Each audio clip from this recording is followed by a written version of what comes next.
What's going on, Lorain County High School football fans? Welcome to a regular season finale edition of The Blitz. I'm your host, Rocco Nucci. Kristen Bauer behind the camera as always. And as I said, it is week 10. It is a regular season finale time here in the Lorain County High School football scene. Let's quickly take a peek at what happened in week 9 to set up what should be a fantastic week 10. And we got to start with Avon Lake, the Shoremen. They stunned North Ridgeville on our radio and Stream 1 game last week on WEOL. 12-10 was the final score there. And how about Shoreman kicker Reese Polumsky knocking home 4 field goals for Avon Lake. He scored all 12 of their points, including the game-winning 42-yard boot at the end of that contest. So big shout out to the Shoreman and kicker Reese Polumsky. I'm sure he was the big man on campus at Avon Lake this week. And Avon knocked off Amherst, so that sets up a conference title implication game in the SWC this week here in week 10. We'll get to more on that here in a second. How about Keystone on a Tuesday afternoon, or Tuesday evening, I guess I should say, earlier this week?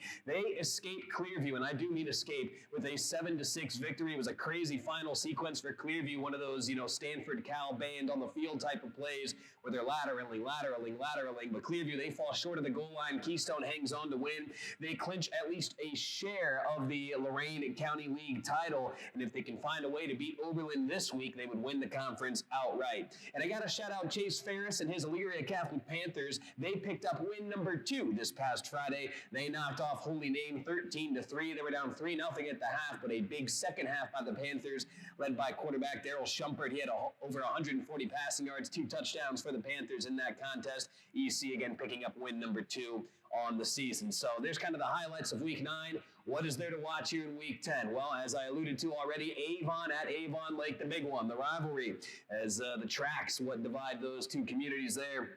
Avon, if they can find a way to beat Avon Lake, they would get the SWC championship outright. If Avon Lake can win, they would get a share of it and split it with Avon. Now, the Eagles won this contest 45-0 last year, kind of one of those rare blowouts that we've seen in this matchup in recent history. And kind of looking at the two sides, the Eagles offensively, they have been dynamite here in recent weeks. They've scored 40 or more points in each of their last 3 games, and they haven't allowed more than 10 in each of those last 3 games as well. So they're clicking on both sides of the ball, no question about that. And for the Shoremen, kind of a roller coaster last couple of weeks for them. They had a heartbreaker against Olmsted Falls a couple of weeks ago, followed that up last Friday, like I said, with that emotional win over North Ridgeville. So can they put it all together now in week 10 and find a way to knock off their rival and get a share of the SWC crown? Well, you can find out Friday night on the radio, AM 930, WEOL 100.3 FM, also on Stream 1 on the mobile app and at WEOL.com. How about Lorain? They're at Maple Heights this Friday night for a Lake Erie League title game. Both teams are 4-0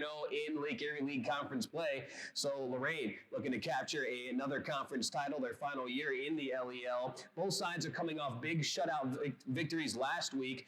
Lorain over Bedford, Maple Heights over Garfield Heights. So we'll see how the Titans can fare. How's the health of Lorain? They're missing a couple of guys in that win over Bedford, so we'll see what they trot out this Friday night in that conference championship game against Maple Heights. As I said, Keystone, they go to Oberlin. The Phoenix, as we know, they've had their struggles this season, so if Keystone finds a way to beat them, they will win the conference title in the Lorain County League outright. And how about in the Suburban League, one of our Medina County matchups this week on Stream 3 on WEOL.com. It's 9-0 Highland going to 9-0 Aurora. So again, Suburban League, American Conference Championship on the line. Suburban League's kind of mixed into those two conferences, so that's the American Conference of the Suburban League. Highland and Aurora, our Stream 3 game.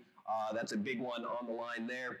And finally, do want to point out, make sure you check out joeidle.com for those playoff standings. We'll pretty much know everything as far as playoff matchups go on Saturday morning. There are a couple of Saturday games in different divisions that could impact some of our local teams, but not too much on that front. So again, make sure you check out joeidle.com Saturday morning. You can also tune into the Nick Abraham Saturday Sports Wrap-Up Show. Ron Yance, Jared Kozar have you covered on WEOL this Saturday morning. I'm sure they'll dive into some of those potential postseason matchups once all the points and things are allocated on Friday night again at joeidle.com. So a huge regular season finale set up here in Lorain County. Conference championships are on the line, playoff positioning on the line. It should be a heck of a way to finish what's been a fantastic regular season. So for Kristen Bauer behind the camera, I am your host, Rocco Nucci, saying thank you for watching another episode of The Blitz. Enjoy the regular season finale here in week 10.